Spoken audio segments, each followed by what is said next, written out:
Welcome to Seekers and Shifters, where we talk to the world's foremost experts in personal growth and development and ask them everything we really want to know. Have you ever hit rock bottom in your life to where you were about ready to just give up on everything?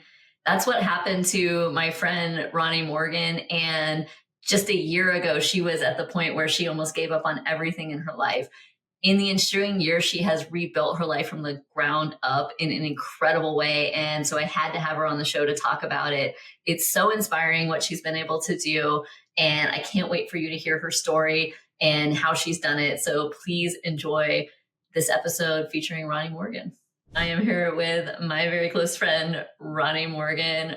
Ronni, you want to introduce yourself to the listeners, please? Yeah. Hi, I'm Ronni Morgan. I am a virtual assistant. I specialize in working with neurodivergent business owners, getting their tech and automation in order, building websites, and other nerdy things such as that. I also have an art business, so I create vinyl stickers and t-shirts and things that are very queer adjacent, politically focused. So that's pretty much a rundown of who I am. That's what you do. That's not who you are. I know. That is what I do. That's not why you're here. That's not what we're here to talk about.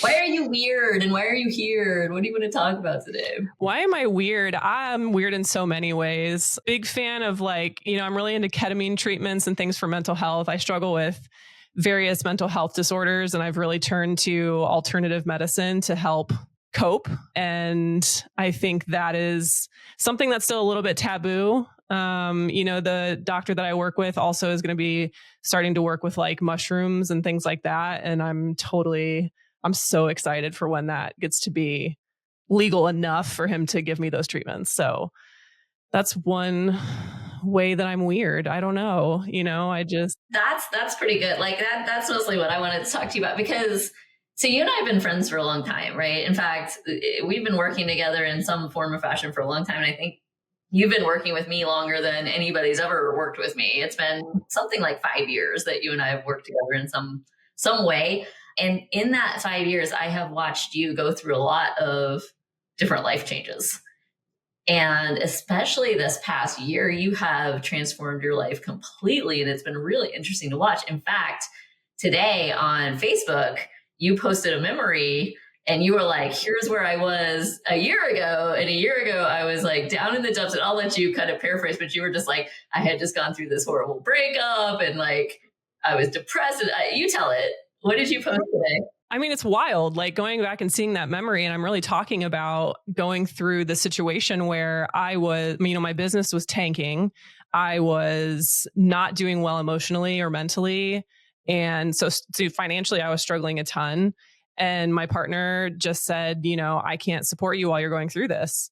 And that's a massive slap in the face when you're struggling. It's like, wow, so I have to be at my very best all the time, or I'm not lovable or worthy of being in a relationship.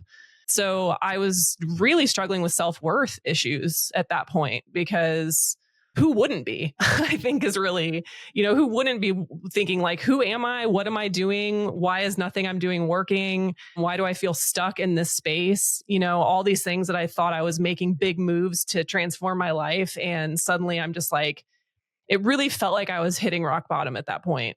And that was 1 year ago. And now my life is entirely different. So let's stay there for a second, because I remember, I was there, right? Witnesses. And I remember you coming to me at that time and being like, I'm going to go get a job at Trader Joe's. And I was like, you're going to what? Because you've been an entrepreneur for a long time. And like I said, you and I have worked together, like you've worked as a contractor for me and like lots of other people that I know. I kind of know what you charge, and it's a lot more than they pay at Trader Joe's, right? And I was just like, you're going to what? And obviously, as you know, I work with entrepreneurs. And so what I heard when you told me that was okay, you're in a lot of scarcity right now. And B, you are probably getting a lot of pressure from this partner that you have to go get something stable and to go. And, we see this over and over and over. Like when we work with entrepreneurs, the spouse or the partner is so important in that journey, because if you don't have a supportive spouse or partner that's going, yeah, look, I know you can do it. I know, things might not be great this month, but like, you're amazing, you're brilliant, and you're putting it together. Like that's how it works. If you've got somebody going like, why aren't you paying the bills this month? Then it's so much pressure. And like I've seen so many people just crumble and cave under that. And they just go, oh my God, what's the closest like steady thing I can get? And for you, it was Trader Joe's. And you were trying to put a good, you were like, oh, I get to wear like a fun shirt at Trader Joe's. And I was like, Ronni, what the fuck are you doing? It was so, I had been like, I interviewed at several different companies to try and see if I could, because I was being peer pressured by my partner. And I felt like maybe they're right. Maybe, they never really understood what I did online, and it wasn't something that they could grasp. So they were never supportive, really. And I don't think I realized how important that supportive partner is until now, which we'll get to. But it's like, for me, getting that job at Trader Joe's was like, I needed something concrete to hold on to for a second, because I felt like I was floundering. And when your business is like not doing well and your relationship is crumbling, and it's like, what am I holding on to right now? And that was what I did. And I think it wasn't a good decision for a multitude of reasons, one of which being like, it's Trader Joe's. Like, what do you think you're going to make at Trader Joe's money wise? Right. But it's like, also I have disabilities. So it's like physical disabilities. So it was not, and there were reasons why it ended up being a fine decision, but it didn't last long, as you know, because it couldn't. And it wasn't until I started getting back on my feet that I was like, this is ridiculous. Like, I have to stop doing this and put my time back where it really matters. I think there's so much nuance on that, because I don't want anybody listening to feel like there's shame in, oh, if I need to take a break and go get a job for a while and kind of get my bearings and get back into routine. That's not what I'm trying to say. On the other hand, I do think there's kind of an integrity piece when you go to work for somebody else. Huge corporations, like whatever. That's not what I'm talking about.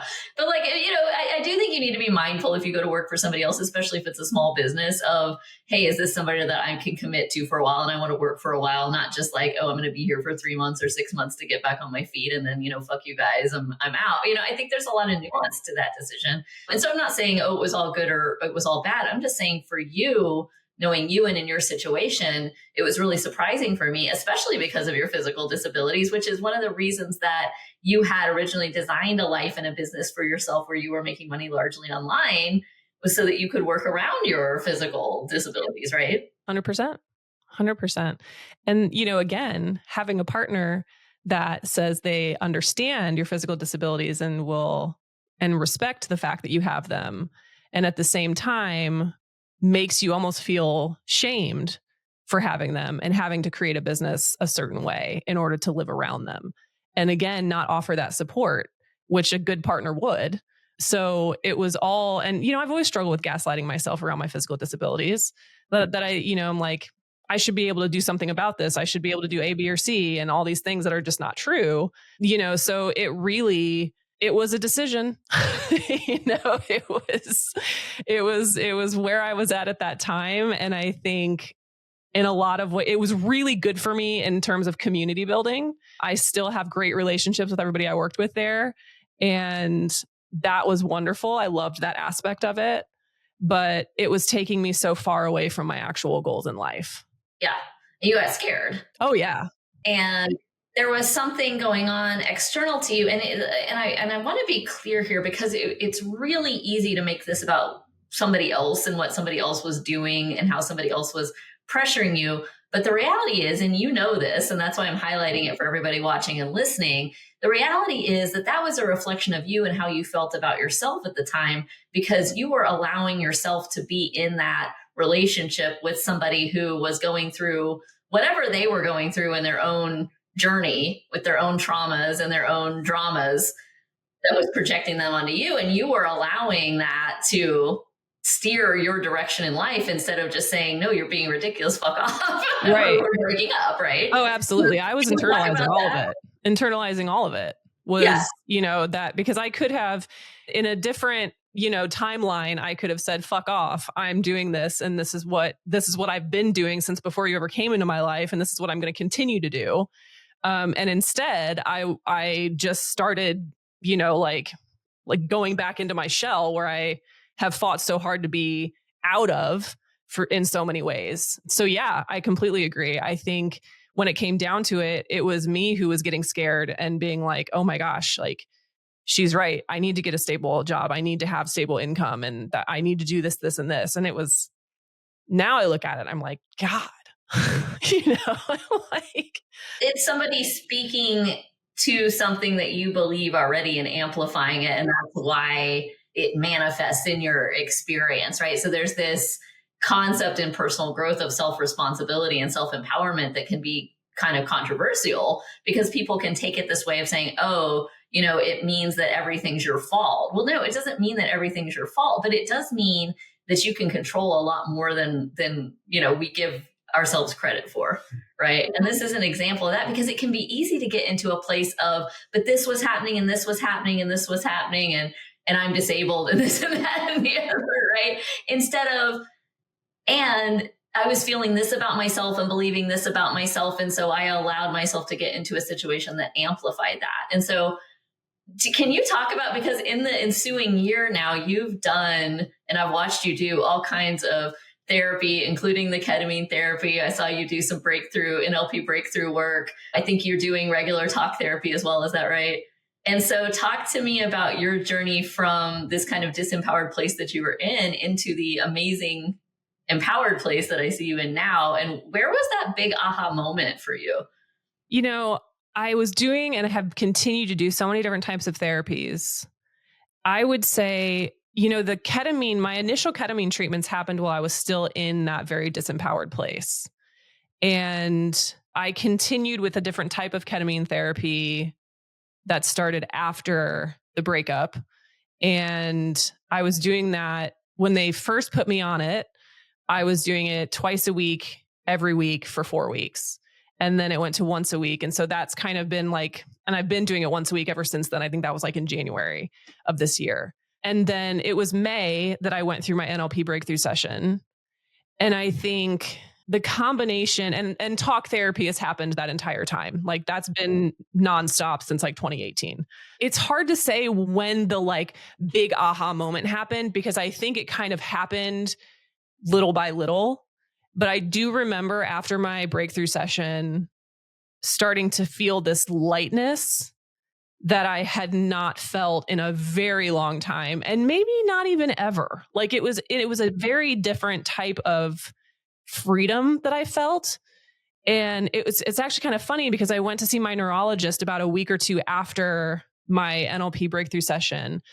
And he was like, there's a lightness about you that I haven't seen in a very long time. And I was like, I didn't go into why or all of that with him. I just was like, I know. I know there is. And I felt it. And it was very much like it was a validation that I didn't necessarily need, but it was really nice to have. And through that time, I was also going through something called the Safe and Sound Protocol, which is a kind of like sound therapy. It's a listening exercise that you do, and the music that you're listening to is filtered a certain way, and it helps kind of reset your nervous system. I've gone through that twice now. I did them about 5 months apart. And all of these things helped me find solid ground again. And so many of them were therapies that a lot of people would be like, sound therapy? What are you talking? Like, what? Like, that's not going to do shit. I beg to differ. They put you through like a test, you do like a questionnaire before and after. And my anxiety score, this, that, and the other were off the charts before I did this protocol. And after the protocol, they were like so low, like they had dropped tons of points. It's literally rewiring your brain. And this is what people don't understand, right? When you're stuck in your shit. And when I try to explain this to people before they've done any of this work, it's like, I'm like, you're driving around looking through a windshield, and it's like your windshield is colored red. And so everything you see is red. And it's not that you can't see through the windshield, you can, but everything is red. And we could change it to where your windshield is blue or green, or we could just clear the windshield. So you'll see the same things, but they'll look completely different, right? And maybe that makes sense to you now that you've gone through some of this. Absolutely. Right? But it's like when you're running around with a red windshield, everything's red and you can't believe it. If somebody says, no, that thing's not red, it's blue, you're like, no, fuck you, it's red. Mm-hmm. You're like, you're an idiot. That's obviously red. Or you're an asshole. You're trying to gaslight me and say that it's blue when it's obviously red. And if my windshield's blue and yours red and I'm in the same shit, I'm like, no, you're an asshole. It's obviously blue. You're trying to gaslight me and say it's red. You know what I mean? And people get into this shit, not realizing that we actually just all have a different lens based on our own different baggage, our own different trauma. And so when we're talking about your ex-partner, it's like, I want everyone to understand, like, we're not throwing any shade on her. She's got a different windshield based on whatever she went through. And that's what's projecting out of her experience and her actions and everything else. Like, we're never on here throwing shade on anybody and saying they're a bad person. We're just saying, hey, this is how their actions manifested and how it, happened to impact you at that place in your life based on how your windshield was receiving it at that time. Right. Yeah, absolutely. So at this point, by the way, I have to stop it because Ken, our producer, will kill me if I don't say NLP stands for neuro-linguistic programming. And we're talking about an NLP breakthrough session. We're talking about a neuro-linguistic programming breakthrough session, which is a process that takes 1 to 2 days, in which we spend about the first half getting to a root problem, right? A core belief. We call it a greater problem. And that core belief is something that is creating all kinds of symptoms in your life. It's that core baggage belief. Mine was, when I did my first one, mine was, I'm worthless if I'm not working hard, which was creating all kinds of interesting symptoms in my life. It was creating relationships that were projects. It was creating problems in my business where I was making money but spending all the money, and yo-yo dieting problems where I was creating work for myself and dieting. But they were all symptoms of this root belief that I'm worthless if I'm not working hard. So my unconscious was creating work for myself so that I could feel like I was worth, it's fucked up, right? And I don't, you don't have to share your greater problem if you don't want to, but we get to this greater problem in the first half of the session. And then we spend the second half of the session releasing baggage and negative emotions. And we do it in a specific order. So we release anger, and then we release sadness, we release guilt, we release shame, and we release it from the root of when it very first occurred, which is usually starting at the latest between the ages of 0 to 7 in life, right? And so it's something that happened when you were very, very young, has now created this lens on the way you feel when you're in your 30s, 40s, 50s, and beyond. And it's fascinating, isn't it? Oh, absolutely. It's fascinating. It's also exhausting work. Like, it's very it's intense.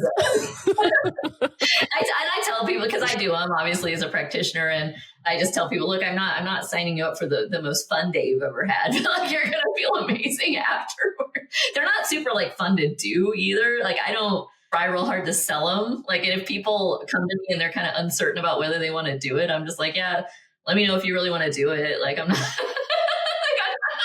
It's hard to, and I've even struggled to really talk about it because it was such an intense and exhausting experience, but one of the absolute best therapies that I have ever put myself through. So it's like, if anybody would want to talk about it, I would absolutely talk to them about it.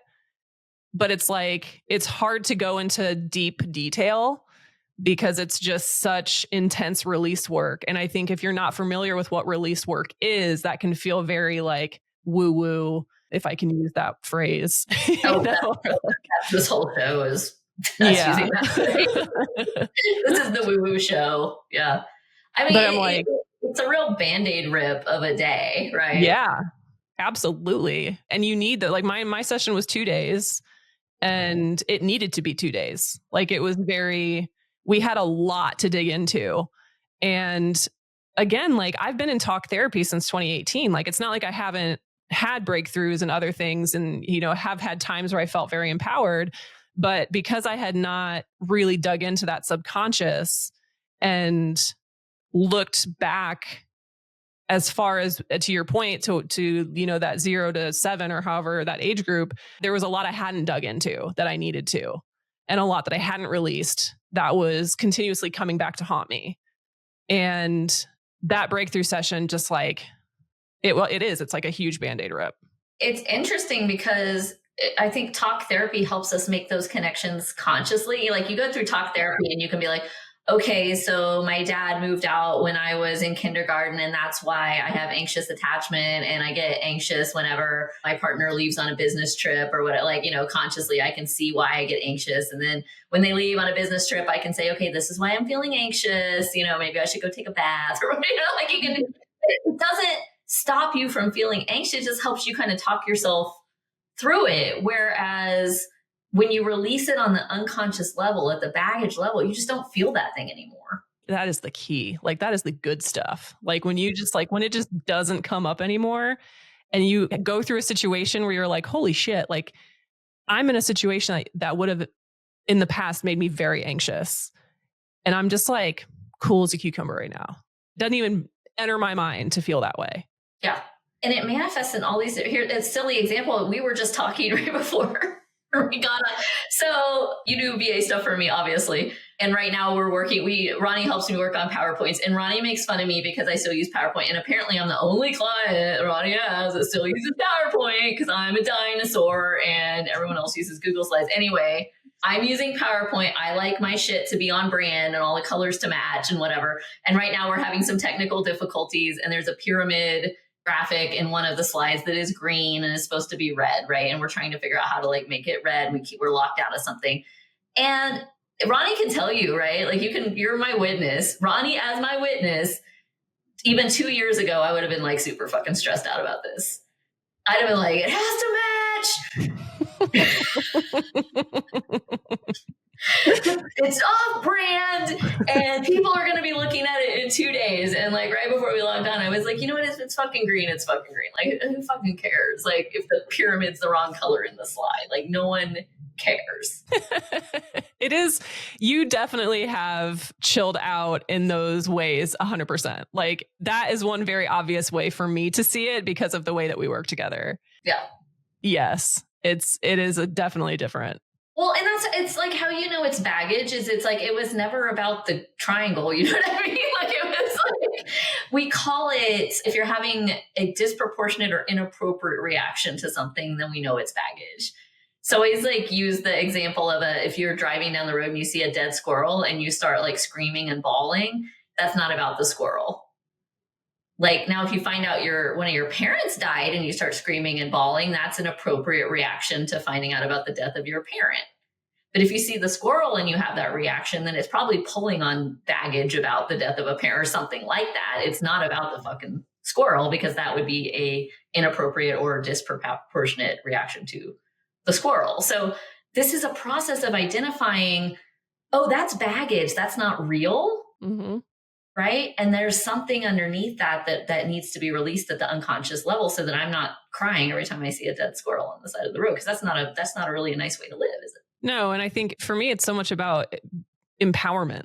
When you can identify those things and be able to even look at it, even if you don't know yet how to stop, but being able to pull yourself back and be like, oh shit, this is an overreaction to this thing. And being able to identify that is a huge step in the right direction. Because so many people they walk around, they just go through the world having these overreactions to so many things, and they have no idea they're doing it. Or it's a victimizing thing, oh, I'm having this reaction and it's not my fault. Or, you know what I mean? I don't know if that's even the right way to say it, but it's you're just kind of blindly going through the world, not knowing anything about why you are the way that you are. And that is horrible. That's a horrible way to live, in my opinion.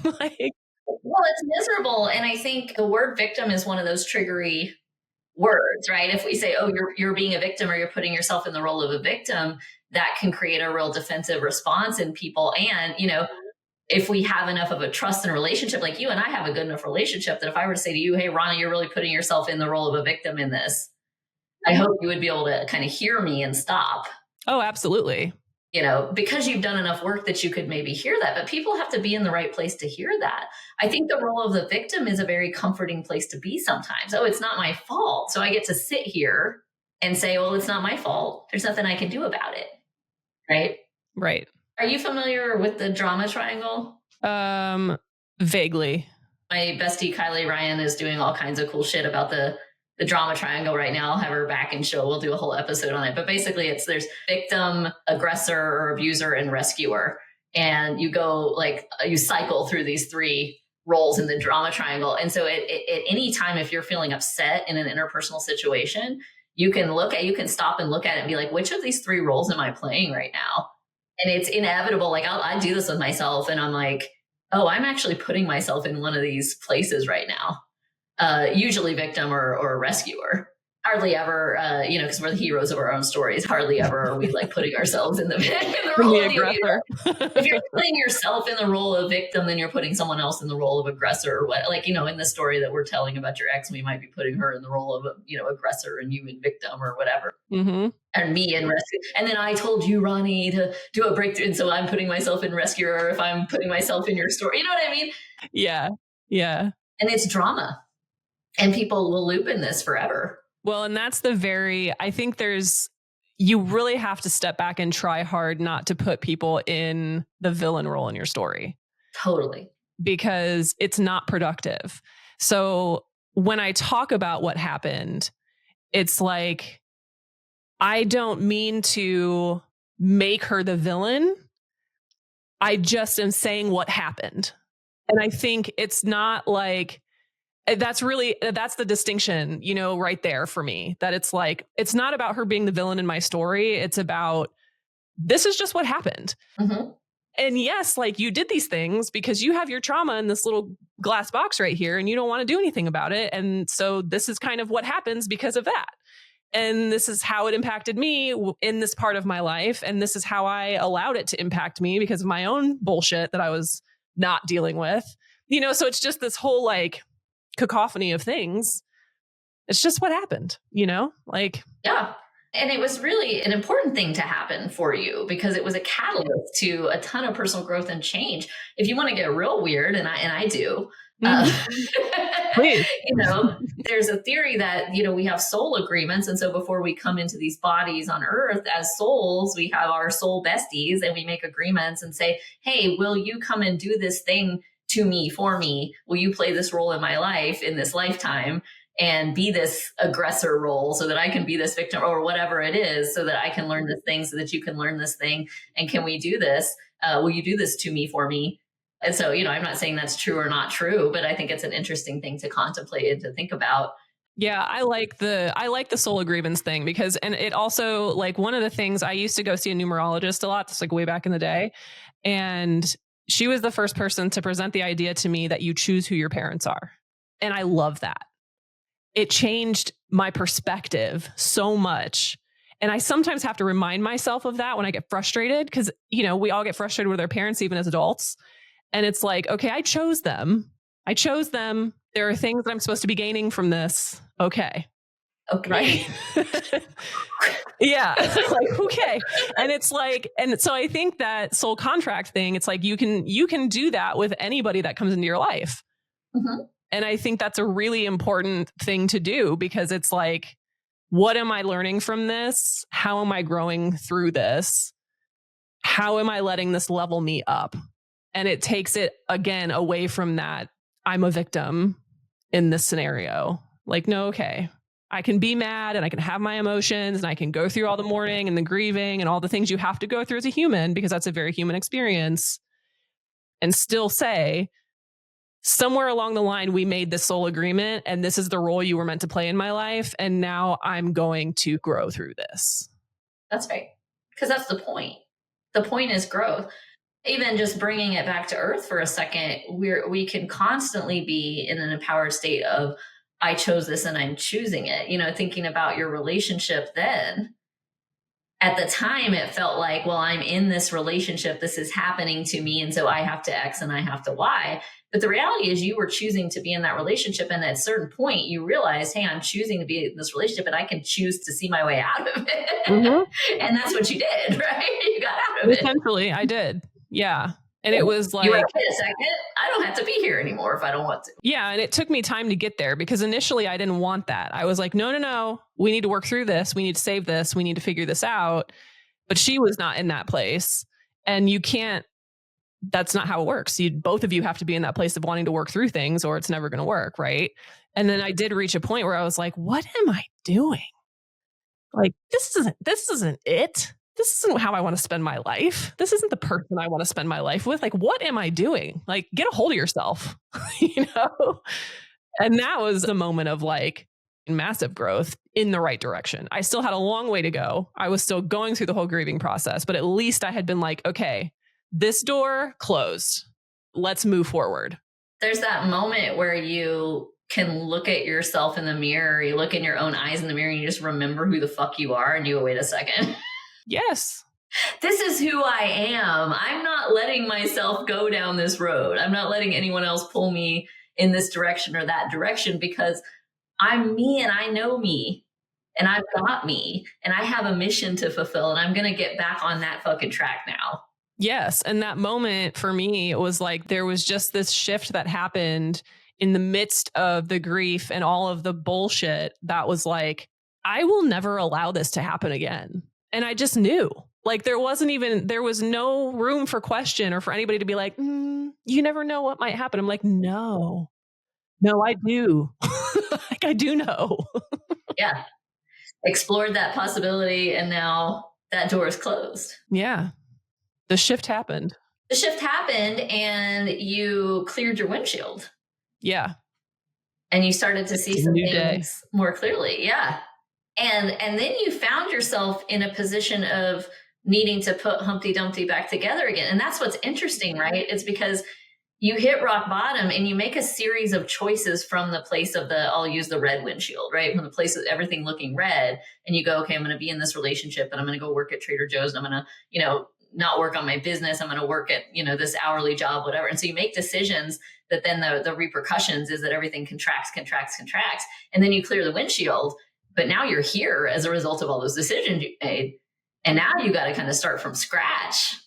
So then what did you do to rebuild from there?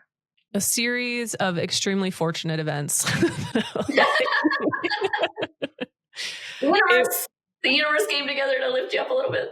I mean, it did. Honestly, like I think there was, I had a new person come into my life that was so different from anybody I had allowed into my space in that way.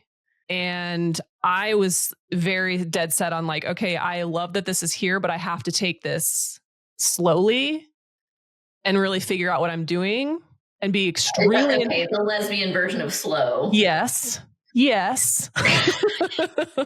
Spoiler alert, we'll get to it. We'll get there. But it was a matter of being very intentional about everything I was doing, not just in that relationship, but in the rest of like every aspect of my life. And working at Trader Joe's, the nice thing, like if you have ever shopped at Trader Joe's, you love it. Everybody loves Trader Joe's. I fucking hate Trader Joe's. I'm sorry. there goes my sponsorship opportunity. I fucking hate Trader Joe's. Nothing against them as a company, but like it's so in the DC area, that shit is so crowded. It gives me anxiety. Oh, yeah. I need to do release work around my Trader Joe's anxiety. Because I'm in there like, I have to get out of here. Well, but it's like, aside from like the crowd, there's an energy about it that too like, much. It's a lot, but the people that work there are so genuine. And so like they legitimately want to help you. Like it's like people love their jobs and they love each other. And it's just such a wonderful community. And I got to be part of that for a while. And they were also super understanding when I had to say, I can't keep doing this. And like I said, I still have a great relationship. I go in there and everybody's like, oh my God, Ronni, like, and like we talk and yuck it up and like whatever. It's like I still have a great relationship with everybody I worked with. So they were very okay with the fact that like I was there for like 4 or 5 months and then was done, because I was finally in a position where I believed in myself enough to throw myself 100% back into my business. I had the right people around me to say, pause. I always had the right people around me. I just couldn't always hear them, because I was in my own way. So it really came down to starting to make very intentional decisions and say, okay, I'm back in this empowered place and I'm going to keep pushing and keep doing what I know I can do. I know how to do this. I just need to fucking do it. And it was I keep saying the word intention because that's what it was for me. Like it was like being very intentional about every single thing I was doing. I hadn't done that previously.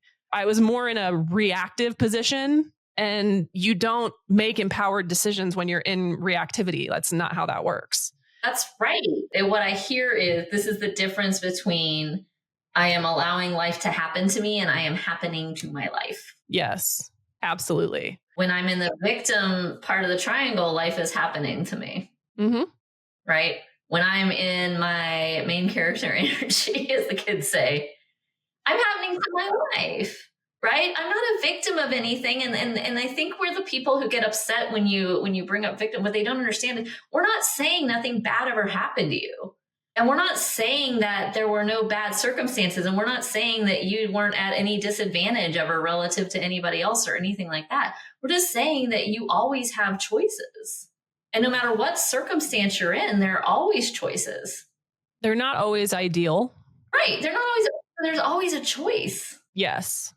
And that's really, I've been going on a lot of podcasts lately, and a lot of it telling my story. And it's very much, there are so many things that were handed to me in this lifetime that I did not agree to, but maybe I did. Maybe that's part of the soul contract that I was like, you know what? Okay, I'll take these disabilities. I'll do all this. Like, I'll take it all and I'll fucking figure it out. And I think that's a tough one for a lot of people to speak on, because if you don't have physical disabilities, it's a tender place to speak to. I stand in a lot of privilege because I have a very strong support system. So I'm even cautious about how I talk about it. But I could take all of this shit that was dealt to me. I didn't ask to be in the hospital for 16 days while I had my own business and didn't have a bunch of people behind me helping keep it running. I'm in the hospital on my laptop trying to get work done while I'm like sick as can be, right? Like there's so many things that it's like you just have to keep making choices. And I got to a point where I was so exhausted and I was so unsure about everything that I stopped making empowered choices and I stopped being intentional. And that's when everything fell apart. Go figure, right? So I do think all of that to say, like, I do choose to fucking succeed. That's the choice. And it's not like it's pretty every day. I need a lot of reassurance from my support system all the time. Works in progress. Words of affirmation. Yes.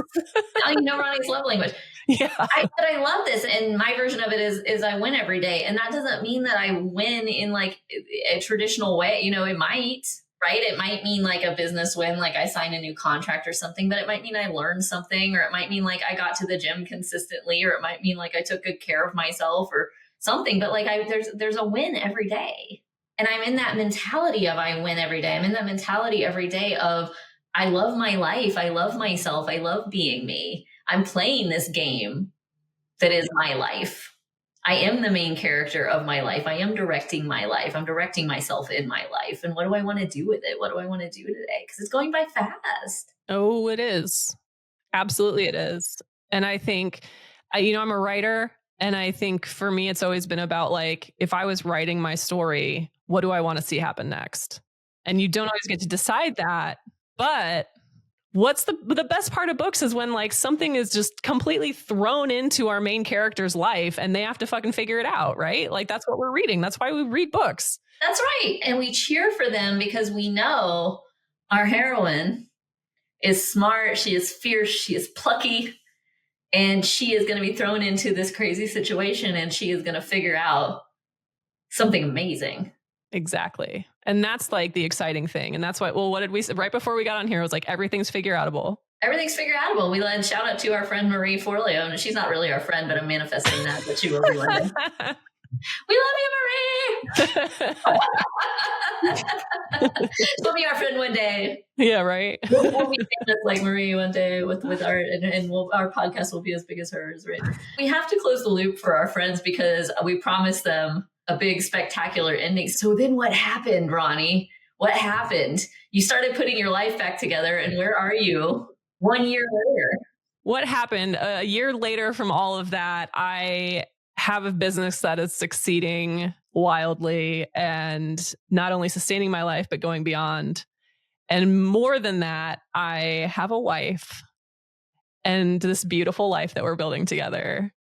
and it is stunning, and it is everything I've ever wanted. And it is, I don't even have the words. It's exactly what I've always wanted and what I've always asked for, and that I didn't know fully well that existed.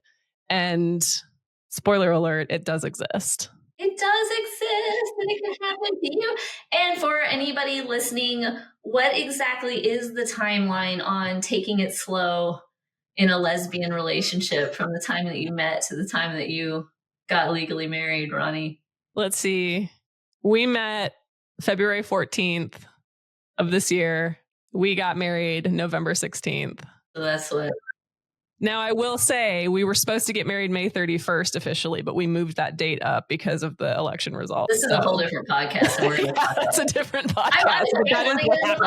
We only have 45 minutes, and I want to talk about all that, and I want to talk about it with you. But to my point, just to tease my friend here a little bit, taking it slow was 9 months. Yep. You all jokes are true.